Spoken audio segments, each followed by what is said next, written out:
Yeah, that independent is major, boy. I'm loving it. Yep, we copyrighted, logo protected, trademarked, LLC, up paper. Yeah. So you can't steal my shit. Yeah, man. For sure. But yeah, independent is major started out just as a slogan. Yeah. Like people be like, independent music, what's that all about? You know, and I'm like, man, you know, just independent artists. You know, independent is the new major. Independent. I just kept saying it. Independent. I was like, that sounds like a T-shirt, bro. And so I had my boy Burner. Shout out to my brother Burner. He designed the logo. I remember Burner. Yeah. Right, and it just said independent is major, and my homie was like, bro, that's a dope ass slogan. And so I took the slogan and turned it into a company. Hey, shit.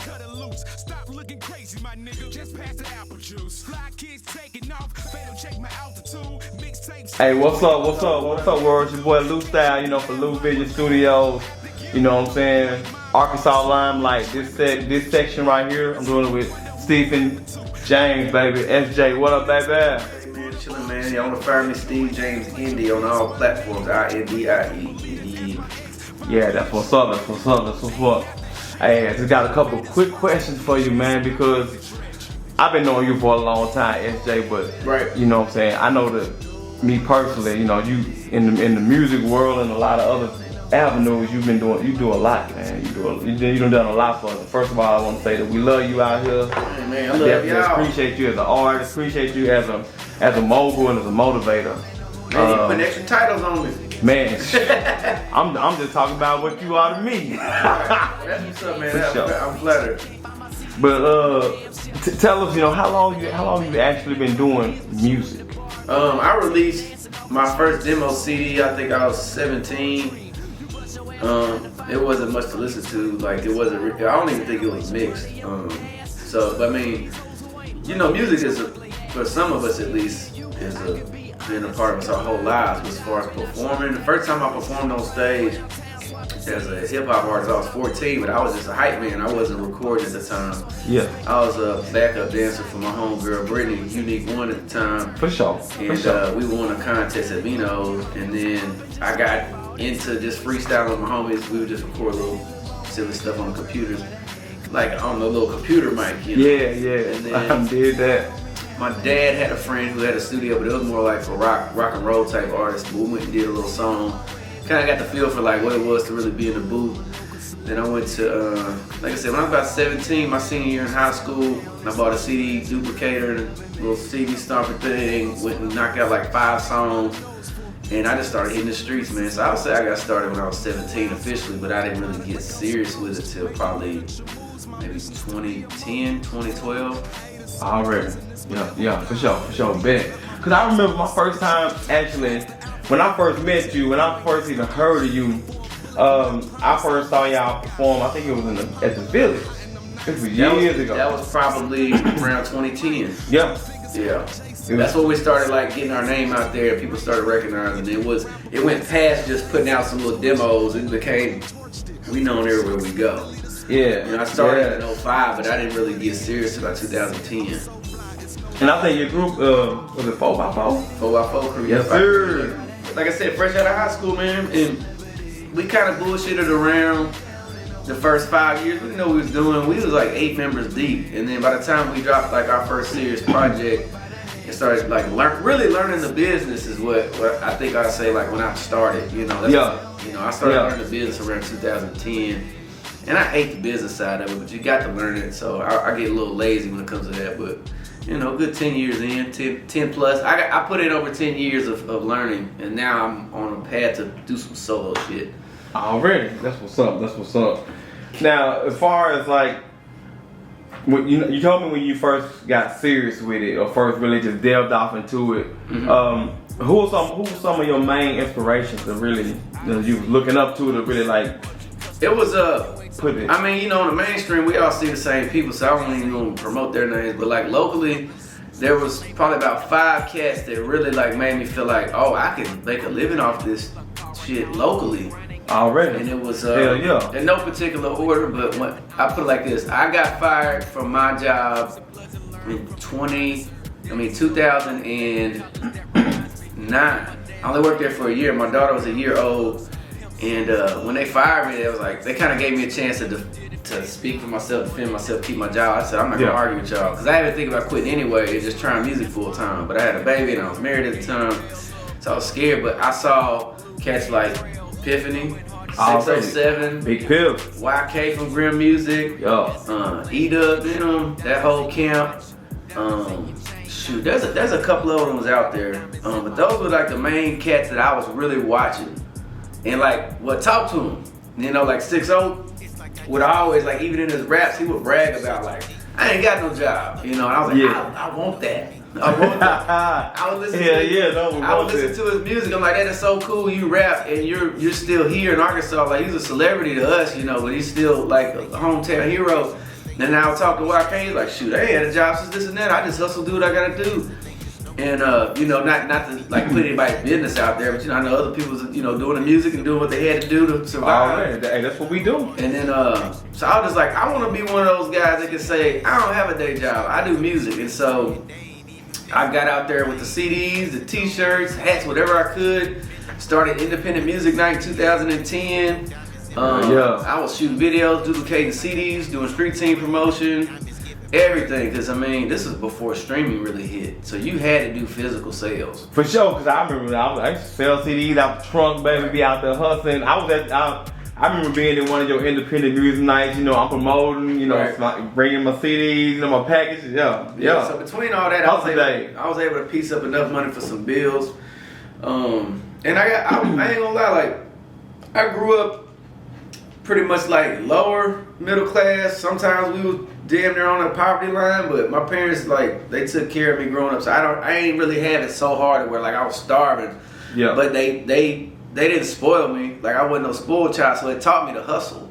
You know what I'm saying? Like, I got a job when I was 14. For sure. I didn't have no silver spoon. Like, my mama was a school teacher. They don't get paid nothing. My dad was a carpenter and an actor. So they all, I don't know at the time or whatever it is, but they was all, just on that line, like check to check. Yeah. There was some times when the lights was off and shit, and I couldn't get brand new tennis shoes, but hell, I was eating.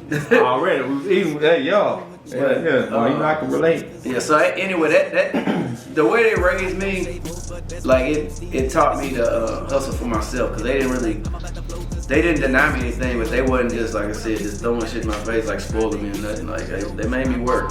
Made me work for what I wanted. Already, that's what's up. Hey, that's something that's gotta really be respected, because I feel like in this music thing, boy, hustle. It's one of hustle work. It's it was times that I didn't have a job, a full-time job that I relied on for 10 years, from 2010 till the pandemic hit. Mm-hmm. Yeah, when the pandemic hit, I had to get a day job. But before that, like, if times got hard, you best believe I worked odd jobs, But I always told myself, if I'm gonna get a job, I'm gonna do it in a field that I'm comfortable in. For example, those times I needed a job, like music wasn't booming. Because the slow seasons for music are summer and winter. Yeah. Springtime is the time where the music booms, because people get their tax money and people spend up their money, they want to travel. And then in the fall, student loans boost the economy. Yeah. So that's when there's all those festivals and stuff. So summer and winter were always the hardest times in the music game. Over those 10 years, I didn't have a job, so I would work at like production companies. So where I would be playing around with cameras, setting up lights, setting up sound systems, working concerts.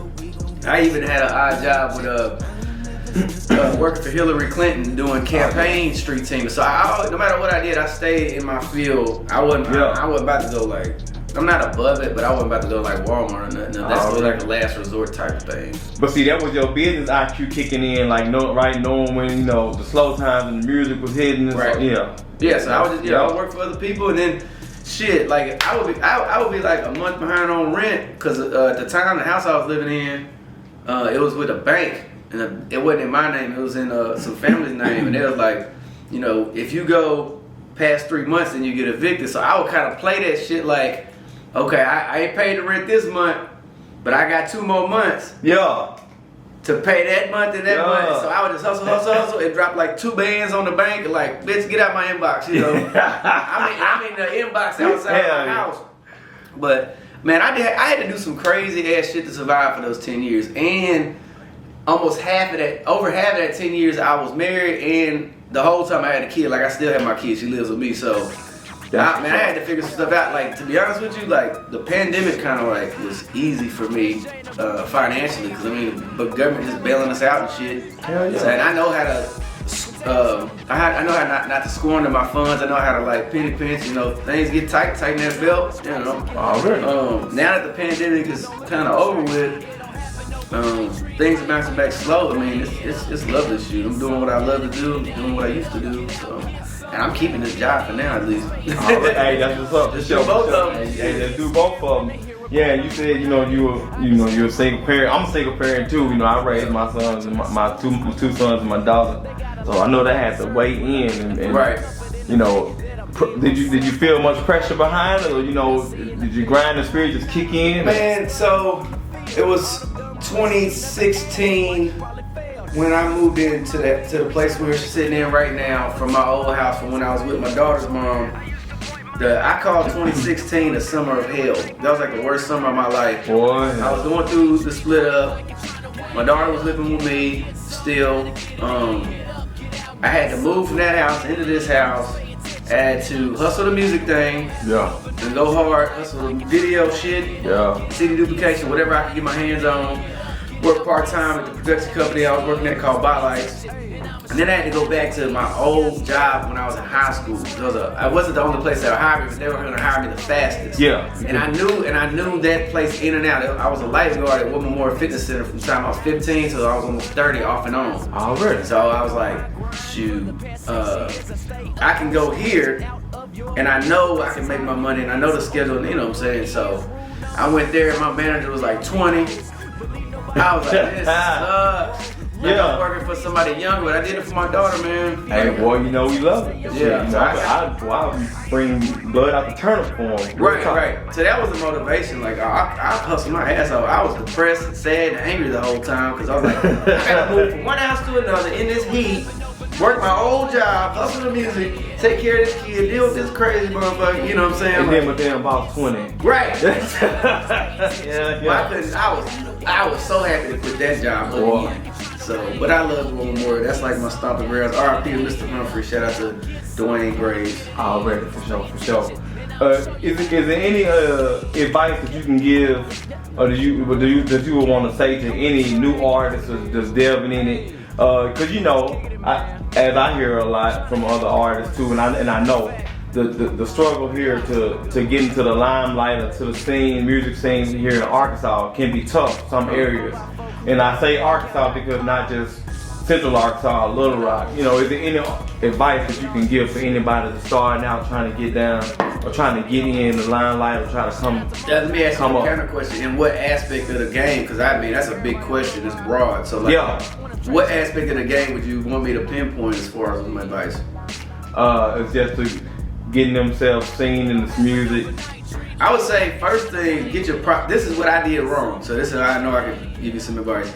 I got really well known as SJ, Steve James, Indy, Mr. Independent Music Night, Local Celebrity. I'm Stephan James. All the little different monikers I have when I was doing 4x4 Crew. Yeah. I still rock with Grim Music. That's the label I record with. That's family. I got really well known just by pushing 4x4 Crew, pushing Independent Music Night, pushing Grim Music, and I slept on myself. Like I'm just at over 10 years of recording music. I'm just now getting my first solo album done. I've done a bunch of mixtapes. You know, mixtapes, you can't make no money off of that. So before you jump out there, this is my piece of advice. Get your fucking image and your product ready. Have everything ready from head to toe. Get your LLC, because I just got mine updated. Yeah. Get your copyright. Yeah. Get your publishing with ASCAP or BMI. That's how you get paid. Like I've made probably 10 bands off of these movies in the past 7-8 years. Yeah. You know what I'm saying? For sure. Just residual checks. Get your image together. You know, get your mind, your body, your spirit right. You know what I'm saying? Because if you got good music, the music gonna speak for itself. But then you have to be the packaging. You know what I'm saying? Like you're the packaging, you're the bow show rapping. So you have to have your shit together. You can't have the dopest song ever and then you at the shows passing out because you drink too much, you out of shape, you don't feel good, you're depressed. Like have your shit together. Do the business, get your mind, your body, your spirit right, and hit them streets and grind and network and be humble, man. I don't care how many people tell you you're dope. Be humble, like just appreciate it. Listen to the sound of my music go back. without a dang, without a dang. Ay, my name is Steve James.